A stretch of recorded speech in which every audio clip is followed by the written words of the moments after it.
Welcome to the RaceGrooves Weekend Show, first one of 2018. I hope yours is doing well. Everybody over there in the northeastern part of the United States getting snowed out. Here in California, not too much snow. As a matter of fact, I'm in shorts, but I don't want to rub it in too much. Let's go ahead and get with the show. Hey, yeah, let there be light. Put new lights in the warehouse. Yeah, I'm looking forward to new filming areas. If you're on Patreon, if you're a behind the scenes, part of the behind the scenes perk, you got a little video on the progress. While they were doing the work, putting in the lights, you know, I don't want to be in their way. I kind of watch what they're doing, I like learning stuff, seeing what they're doing. Don't want to get in their way too much, but, I'm sitting here in the office, got to do some stuff. So that stack of tubs right there, finally got my Star Wars character cards sorted. And I do a little Excel spreadsheet so that I know how many. I should have done this a long time ago. Some cards, it's like, man, how come I didn't know how many of them I had? It's like, I wound up with too many of some cards, and some of the Star Wars character cards were hard to find. I did find a few of the hard to find ones, but the 2-packs, there was some 2-packs, I think a couple years ago. I never seen them. That means I'm going to have to spend some money in order to acquire those myself, because I want them for track time. I'm developing my track time channel. But while they were doing the lights, I was working on my spreadsheet for my Star Wars character cards, clearing out the desk right here. And got some cars. I'm sure you got some cars near your work area as well. What do you think? I got 6 cars here that were sitting on the desk. Do you know the names of any of them? You should be able to get 2 automatically. You should know 2 right away. Maybe 3. But I think half of them will be a little bit tougher for people to figure out. But if you've been watching my videos over the past month, the ones that are harder to recognize, I've actually shown, except for one of them. I won't say which one. So post a comment, what vehicles do you think are there? And then maybe you'll get featured in the next RaceGrooves Weekend Show. I'll show you the answers. Now, fan mail, in order to, I was able to do this. Getting the desk cleared out, found those loose cars, got them nice, took that picture. Got a little fan mail, so Danny sent me a little box with a few cars. Here we have the Maisto Corvette, Matchbox Audi Roadster, and the 2001 Volkswagen New Beetle Cup. Here's that Matchbox Roadster. I believe this was in a sports 5-pack. You have somebody playing soccer right there, or football, depending on what country you are in. Here is the Maisto, I think that was a Maisto Corvette. And last but not least, a Hot Wheels model, Beetle Cup. This was pretty cool. I don't think this does it anymore, but back then it was part of the pop-offs. And right here, there's a little switch, and then you can move that switch. There you go. Pop off. You pop off the body. Now I have 3 more cars on my desk. Thank you very much. I have some more fan mail. I still have Michael's letter right here. I'm going to save that to next week. I got things cleared up. Found some stuff. I do have some more RaceGrooves stickers. I got some RaceGrooves stickers I need to send out. That information is on my RaceGrooves business page. $1 a sticker. You can just send me $1 cash. Yes, cash. Self-addressed stamped envelope. So I know. So I just pop in the envelope and send it back to you. I do have a few to send out. So if you send in, yeah, I got it. Don't worry. I'll take care of you. Trucking Tuesday, I did some Monster Jam Mighty Minis. And Jim Olroyd said, "You sound better than you did on the weekend show. Hope you're feeling better." Well, yeah, that's because I actually filmed those Monster Jam videos before the weekend show and then published them afterwards, after the weekend show. So, of course, I sounded better is because I filmed it before I wasn't feeling too well. And during the week, after that Trucking Tuesday video, there's some Tonka Tiny's videos. A couple playsets that I've been waiting for quite some time. They actually were out like early last year. Got them at Target, but I think they were available elsewhere. Plus, they got a huge multi-story playset. That was pretty cool if you want to check those out. Bethel Obiama, did you stop making videos with Hot Wheels? No, I make videos with all sorts of toy cars, right? Not only do I do them with all sorts of toy cars, I also, lots of brands, all over the generations. I'm not just a Hot Wheels channel. Don't worry. I have to do the #1 toy car brand. I'm a toy car channel. I have to cover Hot Wheels. I like collecting Hot Wheels too, but of course, got to do videos on them. Now, in regards to those Tonka Tinies, Brandon Stevens, he had mentioned that he's seen on the Tonka Tinies website that they have some more vehicles, and he was wondering if I had found them. And here's the image from the website showing 20 vehicles from Series 3, I believe. I cut the image in half so that you can get a better picture. I really like that bottom roll right there. I would like to have the SWAT truck. And on the right, that school bus. Yeah, I'd like that school bus too. If I find them, that would be fantastic. Here's a look at the bottom 2 rows. If you did not get that fire engine with like the jump pad that's on top of it, I think that's what that is. I'm not sure. It looks like it's in Series 3 as well. Now, if I find them, I find them. It's okay. I'm not necessarily going to be doing, I don't know if I'm going to do that many more mystery bag unboxings or stuff like that, because I have other things to focus on. It was fun to do a few videos, and if I happen to find the bus and the SWAT truck, that would be fantastic. If I don't, I have dozens of Tonka Tinies already. I like them enough. Anyways, if I find them, great. Ken Windsor. So I did talking about Hot Wheels. Did I forget about Hot Wheels? No, not only that. I did some old Hot Wheels, 50-year-old Hot Wheels, maybe 48, 49, 50-year-old Hot Wheels. Original Hot Wheels called Redlines. That's what we know them as in correct collectors. And these are original Redlines. These are not the Redlines to where, like modern days, where Mattel put a red stripe around the wheel. Some people call those red stripe wheels. Original Redlines are something different. But Ken asked or commented, "Nice cars, Mark, but no need to worry about me gobbling these up, as I'm not a fan of these. I can't stand the Christmas ball colors on these." So, asked RaceGrooves, "Are all the Redlines anodized colors?" Yeah, and it's called Spectraflame. That's what they called it in the early times. I'm going to fly all of a sudden. They called it Spectraflame. So they basically get the car, cast the metal, and then they take that metal, put it in a tumbler so it's nice and polished, and then they put this Spectraflame paint, which you can see right through. So when the metal is polished, and then you put like a clear colored paint on there, it really shines. And while you might like it, while you might not like it, guess what? That's what caused Hot Wheels just to demolish the popularity of Matchbox cars, because they were candy colored. It was like they were so new. They were sporty cars. They emulated California culture, where people were customizing their cars, doing crazy colors. And so it was just totally new. And that's what launched Hot Wheels. While you might like it, that's the beginning of Hot Wheels right there. I'm not sure how much we'll see that in the 50th. I think I have a question coming up, so I'll just leave it at that. As far as you not being a fan, that's fantastic. That's fine. Buy what you like, buy what you can afford, and enjoy the hobby that you want to have with the hobby. Thank you, Ken. He's a friend. I'm talking with Ken every week.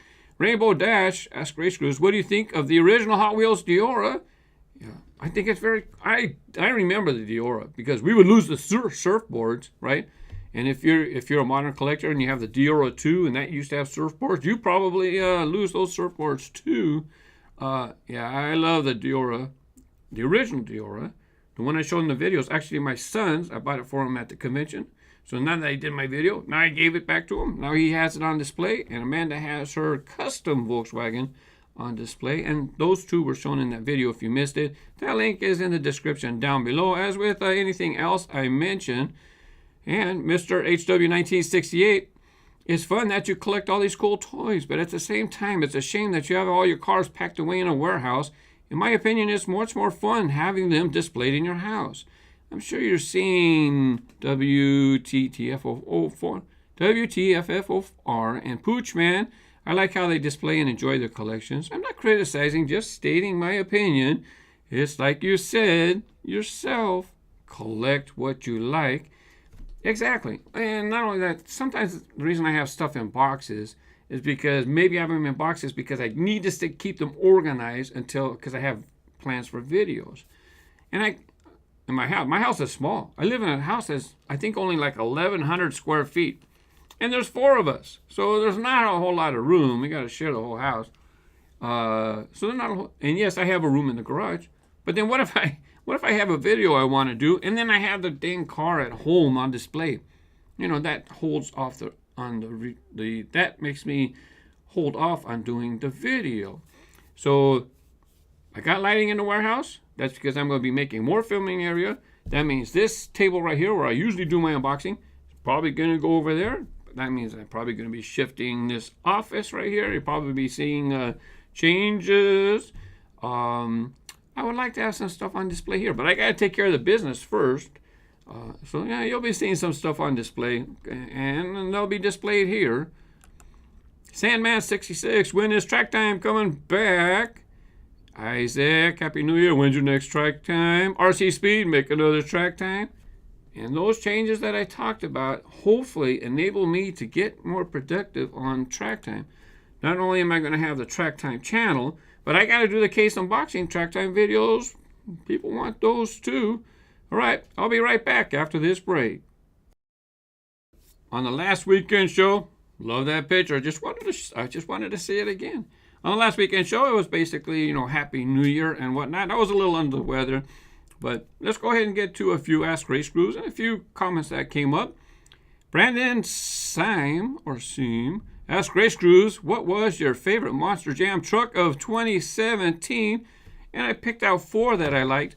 By the way, I'm going to use the images from Brian's website, and Brian Z. Patton, and his link is down in the description below.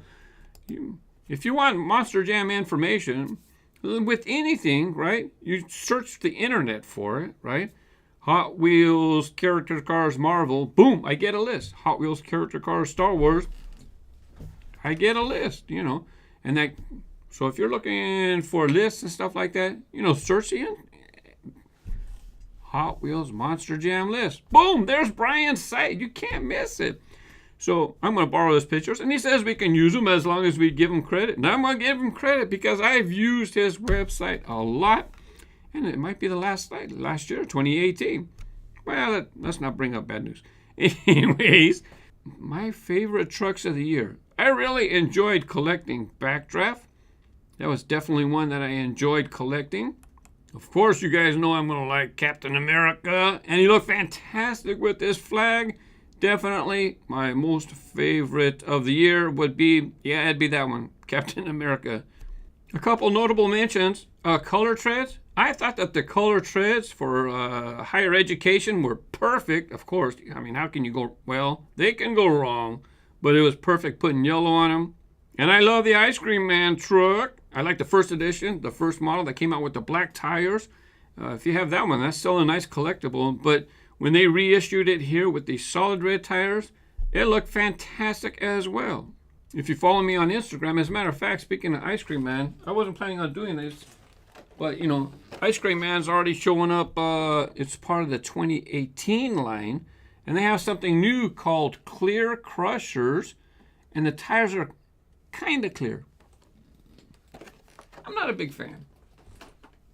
That's okay. I got a couple, you know. But buy what you like. If you like it, buy it. If you don't like it, if you didn't get the other Ice Cream Mans from previous years, you still got a chance to reissue it in 2018. Kramer Diecast, great video. Really nice to see some red lines. Ask RaceGrooves. It's the 50th anniversary of Hot Wheels. What are your expectations for the 2018? Anything you'd hope to see being released by Mattel? And what about the conventions? Anything you hope to get for your awesome collection? My expectations is you're going to see product coming out the wazoo. If it has anything like the 1998 with the 30th anniversary, they didn't do anything really for 40th anniversary, but 50th anniversary. I've been collecting 20 years now. I started in 1998. So I seen the plethora of stuff they had for 1998. I learned from that. Some of that stuff winds up on clearance. Some of that stuff you pay $7 for it, and then they release 30 different things at $7. And you know, after a few years, some of that stuff you can get for $3 and $4. So I expect them to be releasing 50th anniversary merchandise, and I have a little expertise. Now that I've been collecting for a while, some of that stuff I'll pay full retail price for it if I find it. Other things, I know I can wait and get it cheaper later on. Anything I hope to see being released, I'll enjoy whatever they come up with. Besides, a lot of the stuff that they have planned for the 50th anniversary, it's already planned, done, blah, blah, blah. I have no ideas what they have planned. It'd be interesting to see some track sets. Maybe they'll reissue some of the first couple year track sets that they had. I'm not sure, and I'm sure fans would appreciate getting a hold of some of those parts, especially like the one-piece curves. They call them hot curves. Some people might like to see those again. 2-into-1 lane changer. Maybe somebody would like that. Hot Wheels convention coming up in Dallas in April. What am I going to be looking for? Well, now that I've been putting my lists on my phone, I know which cars I'm missing as far as certain things. What am I going to be doing? I'm going to be getting my red lines onto a list. So this way when I go, I know which ones I need and which ones I don't. I know I could use some Dioras, so I'll be looking for some colors of the Dioras. I do have some beach bombs somewhere. Maybe I'll be picking up some beach bombs. I don't think I have any samples of Python or Cheetah. I think it's Python. But yeah, I'll be looking for red lines, especially since I'm flying in and flying back. I'm not looking for any big things that I can't get back on the plane. I'm looking for small things that are going to fit in the suitcase, and I don't have to worry about packages getting messed up. Dominic Hartley asked RaceGrooves, why does Mattel often paint only one of the rivets on the car? For example, on my Hot Wheels Mercedes AMG GT, they only have one painted rivet. And I'm not sure. I'm not sure why that happens. I assume it has to do with the painting process, and when they paint the model, maybe when they make the cars, right? The cars are actually I'll use this one that they just sent, right? If this were a metal base, the cars are kind of like on a tree or a sprue. I forget what they call it. There's a bunch of them on this, right? The bases. Let's imagine they're painting the base, right? Well, then that thing got a whole bunch of them on these spinning things that go through a paint booth. Maybe the part that is attached to the tree, maybe the paint doesn't hit that part. To be honest, I don't know. That was an interesting question, and yeah, I noticed that sometimes one rivet has paint, one doesn't. I'm not sure why that happens. I have a couple of comments from, I did the mystery cars unboxing video, Black Blister mystery cars, and I did unboxing video and got a bunch of Bugatti Veyrons. Still, the video is doing very well. Some of those comments are entertaining. Mega Sega AJ, does this count as gambling? And the reason they're posting that comment is because video games, Cisco, CJ, something, whatever. I don't play those video games. It's where you pay $5 and you randomly get something. Well, some of those gaming companies were doing a little bit of shady stuff. And so that's why he's talking about that. Yes, he's Sega. He's even a gamer. And that's why he's talking about it. What's the difference between those random things that you get online in the games and you buying a mystery something and then getting... Well, for one, I guess there's not a whole lot of difference. But to me, there's a world of difference. Because you can actually, it's tangible. You're getting something. Whereas it's going to be one of certain things, and with the gaming, there are similarities, but it just feels a lot more like gambling in the way they're doing it with the gaming, as opposed to baseball cards and any rare thing that you get from a mystery unboxing. So it was kind of funny. It's on point. That comment is on point because it's very similar, but I think it's different. I don't know. What do you guys think? Mel Elise Rodriguez. I really would like to open all of my boyfriend's collection, but he will kill me if I do. Yeah, probably will. I do not encourage you to touch other people's property, but I gave her a heart. That was funny. Now I got somebody asking about the 2007, the artwork on the package. KLHYH. Hey, RaceGrooves, Merry Christmas. I like your video. I'm a fan in China. Can I ask you, what are the two cars on the Hot Wheels 2007 card? I think you might know the answer. I don't know the answer. I have no idea, and I didn't even waste any time. Because I didn't know any idea, I didn't want to... I posted your question in the RaceGrooves community, because this way a lot of people get a chance to help out instead of me trying to figure it out. And if you're not a member of the RaceGrooves community on Facebook, nice group of collectors. We help each other out. It's not for promoting your videos or your stuff like that. It's a collector thing, okay? Now, a lot of people participated in the topic, and of course, not a single person knows what those cars are. More than likely, they're artistic renderings of similar something, you know how they do it. This way they don't have to pay a license to have that car in the image. Terry Bell Bliss. Hi, Mark. I just saw the weekend show. I would like to add a comment about scaling. You're right that as a rule, the Matchbox and Hot Wheels cars are not scaled to 1/64. A better reference is 3 inches. And it gives more information there. I have tried on occasion to refer to the cars being 3-inch because they fit in basically a 3-inch blister. So as nomenclature, it makes sense. And I've tried to refer to it like that. And people are like, what's 3-inch? So it's like, stop that. It's like also, I just talked about the rivets, right? It's technically not rivets. It's a spun post to where there's 1 or 2 posts in the car. And then in order to seal the body to the base, it gets connected. And then something comes and it spins this post, flares it out. And that's how it grips on the base, because they spun the post, flared it out, and now the base can't fall out. So, yeah, sometimes terminology is what it is, and I'm not putting up the fight to change it anymore. Now, I had talked about the warehouse. If you're a member of Patreon, the behind-the-scenes perk, or if you just want, even $1 a month. I have $1 a month to where I let some people get some early access sometimes to some videos. And also I did the review on the Hot Wheels subscription box. If you didn't get a chance to get that, that's still available. Links are in the description below. Thank you for tuning in to another RaceGrooves weekend show. Happy collecting and have fun with your toys. Bye-bye.